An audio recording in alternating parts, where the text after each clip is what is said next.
Doctor ইউনূসের এক প্ল্যানেই কুপোকাত BNP, গণভোট হ্যাঁ জয়ীতে বাজিমাত জামায়াতের। কেন্দ্র দখল করে জাল ভোট দিয়ে নির্বাচনে জিতেছে বিএনপি, বিস্ফোরক তথ্য দিলেন ব্যারিস্টার রুমিন ফারহানা। এবং সবশেষে দেখবেন শেষ মুহূর্তে পরিস্থিতি পাল্টাচ্ছে, নিষিদ্ধ আওয়ামী লীগের সাথে মিলে কাজ করতে চায় বিএনপি, হাসিনাকে দেশে ফেরাতে ভারতের সাথে গোপন চুক্তি। এতক্ষণ শুনছিলেন সংবাদ শিরোনাম, এখন থাকছে বিস্তারিত। এ যেন এক অদ্ভুত সমীকরণ। রাজনীতির মাঠে কি সত্যি সবসময় 2 আর 2 4 হয়, নাকি এমন কিছু অদৃশ্য সমীকরণ থাকে যা চোখের সামনে থেকেও আমরা দেখতে পাই না? ত্রয়োদশ জাতীয় সংসদ নির্বাচনের ফলাফল ঘোষণার পর আপাতদৃষ্টিতে মনে হচ্ছে সবকিছু খুব পরিষ্কার। বিএনপি জোট পেয়েছে বিশাল জয়, এক কথায় ল্যান্ডস্লাইড ভিক্টরি। 300 আসনের নিম্নকক্ষে তারা একাই বাগিয়ে নিয়েছে 212টি আসন, আর তাদের প্রধান প্রতিদ্বন্দ্বী জামায়াত নেতৃত্বাধীন জোট পেয়েছে মাত্র 77টি আসন। সংখ্যার হিসেবে দেখলে এটা একপেশে, একতরফা এবং নিঃসন্দেহে একটি বিশাল ব্যবধান। যে কেউ এই ফলাফল দেখলে বলবে আগামী 5 বছর সংসদে বিএনপির একছত্র আধিপত্য চলবে। কিন্তু রাজনীতি কি কখনো এত সহজ? সংখ্যার এই ঝলমলে জয়ের আড়ালে কি লুকিয়ে থাকতে পারে অন্য কোনো গল্প? কারণ আপনি যদি একটু গভীরে যান, যদি শুধু আসন না দেখে ভোটের শতাংশ বা ভোট শেয়ারের দিকে তাকান, তাহলে এক ভিন্ন চিত্র সামনে আসবে। নির্বাচন কমিশনের হিসেব অনুযায়ী বিএনপি জোট পেয়েছে 46.6% ভোট, আর জামায়াত জোট পেয়েছে 43.9%, অর্থাৎ দুই পক্ষের ব্যবধান মাত্র 2.7%। এখন প্রশ্ন হল, মাত্র 2.7% ভোটের ব্যবধানে কিভাবে 135টি আসনের পার্থক্য তৈরি হল? এটাই সেই রহস্য যেটা বুঝতে না পারলে পুরো নির্বাচনের গল্পটাই অসম্পূর্ণ থেকে যাবে। এই বৈপরীত্যের পেছনে রয়েছে আমাদের নির্বাচনী পদ্ধতি, ফার্স্ট পাস্ট দ্য পোস্ট। এই ব্যবস্থায় একটি আসনে যে প্রার্থী 1 ভোট বেশি পায় তিনিই জয়ী হন। অন্য প্রার্থীরা যত ভোটই পাক না কেন, সেগুলোর কোনো মূল্য থাকে না। ফলে একটি দল সামান্য ব্যবধানে অনেক আসন জিতে নিতে পারে, আর অন্য দল লাখ লাখ ভোট পেয়েও পিছিয়ে পড়ে আসনের দিক থেকে। এখানেই তৈরি হয়েছে এই নির্বাচনের সবচেয়ে বড় বৈষম্য। জামায়াত জোট দেশের প্রায় 44% মানুষের সমর্থন পেয়েও সংসদে সীমাবদ্ধ মাত্র 77টি আসনে, অর্থাৎ দেশের প্রায় অর্ধেক মানুষের কণ্ঠস্বর সংসদে পুরোপুরি প্রতিফলিত হয়নি। এটি শুধু একটি রাজনৈতিক ফলাফল নয়, এটি একটি কাঠামোগত বাস্তবতা যা গণতন্ত্রের একটি বড় সীমাবদ্ধতাকে সামনে নিয়ে আসে। কিন্তু গল্প এখানেই শেষ নয়, বরং এখান থেকেই শুরু হচ্ছে আসল খেলা। কারণ এবার সংবিধানে যুক্ত হতে যাচ্ছে উচ্চকক্ষ বা আপার হাউস, যা পুরো রাজনৈতিক সমীকরণকে নতুন করে সাজিয়ে দিতে পারে। উচ্চকক্ষ গঠিত হবে সমানুপাতিক প্রতিনিধিত্ব বা পিআর পদ্ধতিতে। এই পদ্ধতির বিশেষত্ব হল এখানে কোনো ভোট নষ্ট হয় না। একটি দল যত শতাংশ ভোট পায়, ঠিক তত শতাংশ আসন পায়। ফলে এখানে জনসমর্থনের প্রকৃত প্রতিফলন দেখা যায়। এখন যদি আমরা অঙ্কটা মেলাই, 100 আসনের উচ্চকক্ষে বিএনপি জোট পাবে প্রায় 47টি আসন, আর জামায়াত জোট পাবে 44টি আসন, পার্থক্য মাত্র 3টি আসন। এখানেই বদলে যায় পুরো খেলা। নিম্নকক্ষে যেখানে পার্থক্য ছিল 135টি আসনের, উচ্চকক্ষে সেটি নেমে এসেছে মাত্র 3-এ। এই পরিসংখ্যানের রাজনৈতিক তাৎপর্য অত্যন্ত গভীর, কারণ উচ্চকক্ষে কোনো আইন পাশ করতে হলে দরকার 51টি ভোট। বিএনপির হাতে আছে 47, অর্থাৎ তারা একা কোনো বিল পাশ করতে পারবে না, তাদের দরকার হবে অন্য দলের সমর্থন। এখন যদি জামায়াত সমর্থন না দেয়, তাহলে বিএনপি আটকে যাবে। আবার যদি ছোট দলগুলো জামায়াতের সঙ্গে হাত মেলায়, তাহলে সমীকরণ পুরোপুরি উল্টে যাবে।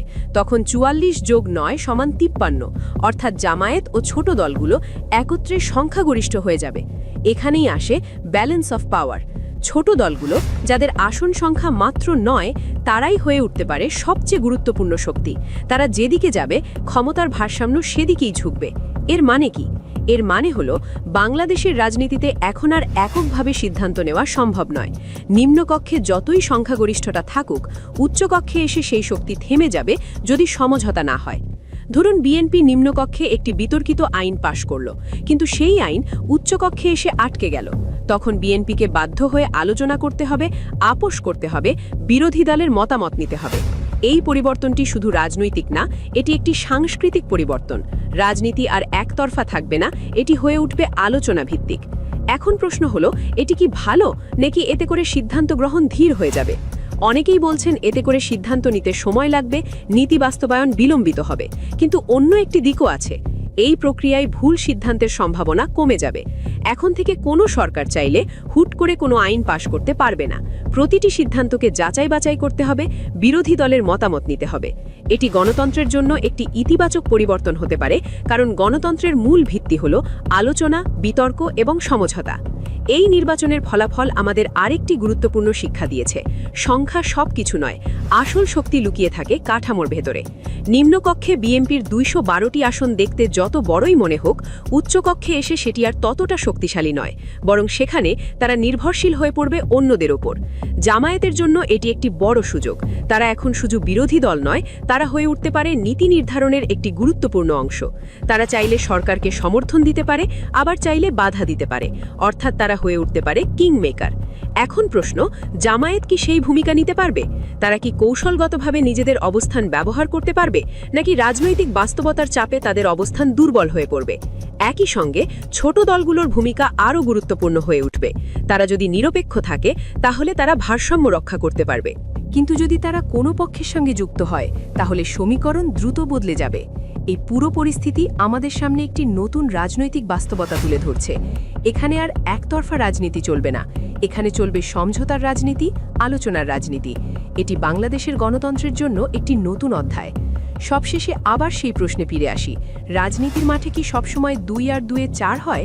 এই নির্বাচনের ফলাফল আমাদের শিখিয়েছে, না, সবসময় হয় না। অনেক সময় এর ভেতরে লুকিয়ে থাকে জটিল সমীকরণ, যা বুঝতে হলে গভীরে যেতে হয়।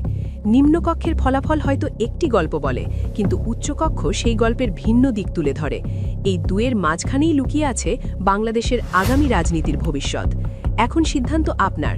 আপনি কি মনে করেন এই নতুন ভারসাম্য বাংলাদেশকে একটি শক্তিশালী গণতন্ত্রের দিকে নিয়ে যাবে, নাকি এটি নতুন ধরনের রাজনৈতিক অস্থিরতার জন্ম দেবে? কমেন্টে জানান আপনার মতামত, কারণ এই আলোচনা শুধু রাজনীতিবিদদের নয়, এটি আমাদের সবার। বিএনপির সাবেক নেত্রী রুমিন ফারহানা বলেছেন, বিএনপি ভোট কারচুপি করেছে প্রত্যেকটি আসনে। ভোটার উপস্থিতি না থাকায় তারা জাল ভোট দিয়েছে, টাকা দিয়ে প্রশাসন কিনে তাদের নিজের ইচ্ছে মতো ব্যবহার করেছে। রুমিন ফারহানা বলেন, বিএনপির লোকাল লিডাররা মানুষকে ঘরে ঘরে গিয়ে ভয় দেখিয়েছে এবং রাতে গিয়ে টাকা বিতরণ করেছে।